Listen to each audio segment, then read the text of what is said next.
Have you ever wondered what it takes to mine for gold in the wild, unpredictable terrains of the Klondike?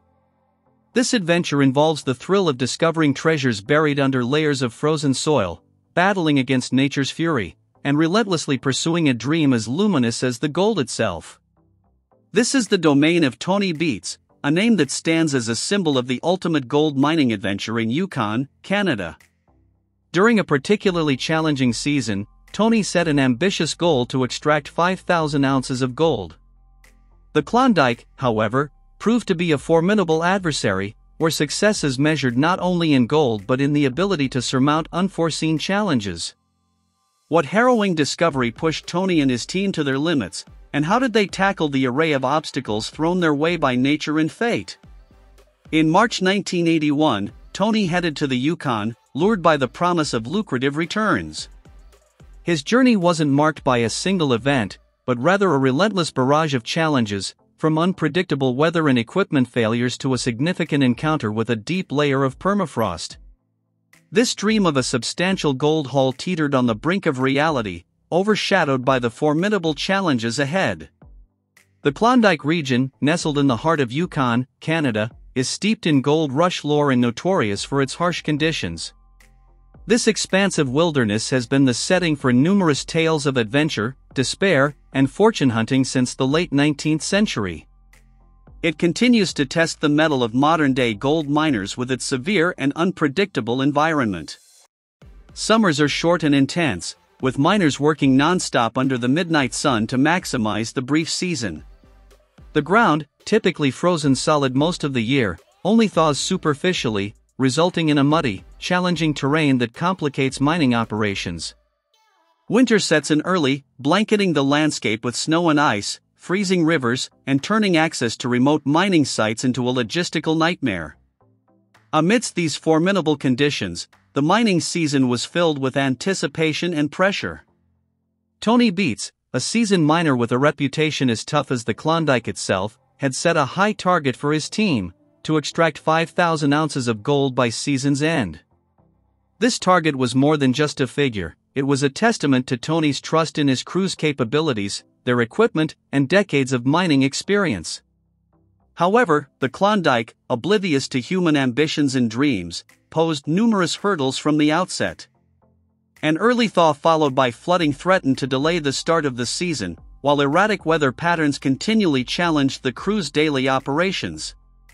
Tony's selected site for the season's operations, the 80 Pup Cut, had shown potential signs of gold but also came with its challenges due to uneven terrain and issues with water management. The site offered the potential for a significant return but demanded careful strategic planning and a substantial investment of time and resources to harness its potential. The team also had to maneuver through a complex network of environmental regulations, ensuring that their mining activities did not harm the delicate ecosystem of the Klondike, adding another layer of complexity to their mission. As the season unfolded, the stark realities of mining in the Klondike became increasingly apparent. Equipment failures were exacerbated by the remote location and difficulties in transporting heavy machinery and parts. The physical and mental toll on Tony and his crew was substantial, with long hours and the ongoing struggle against the elements pushing them to their limits. Nevertheless, the spirit of the Klondike, with its allure of gold hidden beneath the rugged terrain, spurred them onward. "We need a strategy because we can't keep getting these trucks stuck all the time. We've got all this snow coming off the hillsides, and we don't want a repeat of last year's mess," Tony said as his crew delved deeper into the 80 Pup Cut. There, they encountered a layer of permafrost much thicker and more widespread than anticipated. Permafrost, a perpetually frozen layer of ground, poses a significant barrier to miners, requiring specialized equipment and techniques for penetration, thus escalating the complexity and cost of mining operations. This geological challenge was a stark reminder of the unpredictable nature of mining in the Klondike, where the earth can hide surprises that test the mettle and resources of even the most seasoned miners. The frightening discovery wasn't just one dramatic event, but a confluence of adverse weather, equipment failures, and geological hurdles that significantly jeopardized Tony's operation. Each obstacle was formidable on its own, but together, they tested the limits of human ingenuity, determination, and spirit. The reality of these challenges began to overshadow the initial dream of a substantial gold haul from the 80 pup cut. Recognizing the daunting tasks ahead tempered the early optimism that had marked the start of the season in the harsh wilderness of the Klondike. Here, the battle against nature is not merely a challenge, it is a war where the elements reign supreme over human ambition and technology. For Tony Beets and his crew, seasoned veterans of gold mining, this battle is a familiar yet unpredictable adversary.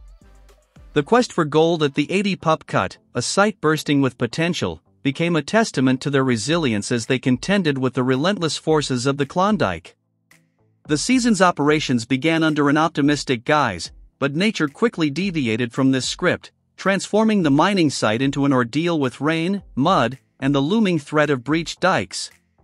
The persistent rainfall served not only as a physical barrier but also as a psychological siege, challenging the crew's resolve day by day. Mud, though seemingly innocuous, turned into a formidable adversary, clinging to everything, impeding the movement of heavy machinery, and complicating every task. The very earth that promised wealth transformed into a quagmire that ensnared equipment and drained the crew's strength. The ongoing struggle against the mud epitomized the relentless battle with nature characteristic of the Klondike. A particularly telling incident was the jamming of an excavator in a settling pond. Essential for excavating and processing gold-laden soil, this machine became immobilized, clogged with mud and debris. The monumental effort required to free it involved multiple pieces of heavy machinery and a coordinated effort by the crew. This event was not merely a setback in terms of time and resources but a vivid reminder of the Klondike's capacity to humble even the most experienced of miners. Additionally, the threat of failing dikes introduced a new layer of danger. These structures, designed to manage water flow and prevent flooding, faced constant pressure from rising waters, pushed to their limits by the ceaseless rain. The potential breach of these dikes loomed ominously, a disaster that could unleash a flood capable of erasing weeks of labor in an instant. Maintaining and reinforcing these dikes became a vital task, diverting resources and focus from gold extraction yet crucial for the operation's survival. Amid these adversities, specific events showcased the crew's ingenuity and tenacity.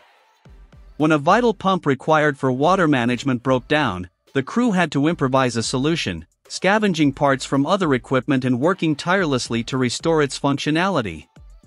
Though minor in the broader scope of the operation, this incident symbolized the ongoing battle against the elements, where each victory was achieved through creativity and relentless perseverance. Tony Beets' hands-on approach to crisis management highlighted his leadership from the front, with decisive actions aimed at reducing the impact of equipment failures on operational productivity. Throughout these challenges, Tony's decision-making was influenced by a mix of intuitive insights gained through years of experience, combined with a strategic grasp of the operation's wider goals. He adeptly assessed risks, prioritized tasks, and allocated resources to minimize downtime and maximize gold recovery. His leadership style, marked by clear communication and high-performance demands, instilled a sense of urgency and focus in his crew, promoting a cohesive team environment dedicated to a shared objective. Furthermore, Tony's leadership extended beyond mere crisis management to encompass mentorship and development of his team members. He recognized the importance of building a resilient team capable of tackling the Klondike's harsh challenges. By fostering a culture of accountability and continuous improvement, delegating responsibilities, and empowering his crew to make decisions, he not only enhanced the operation's crisis resilience but also contributed to the personal and professional growth of his team. Tony's determination and seasoned experience were pivotal in navigating the turbulent season at the 80 pup cut. His decisions, made under considerable pressure, displayed a profound understanding of the stakes, whether it was reinforcing dikes to prevent flooding, salvaging vital equipment, or adapting mining strategies in response to unforeseen challenges. His guidance served as a beacon, steering his crew through periods of uncertainty.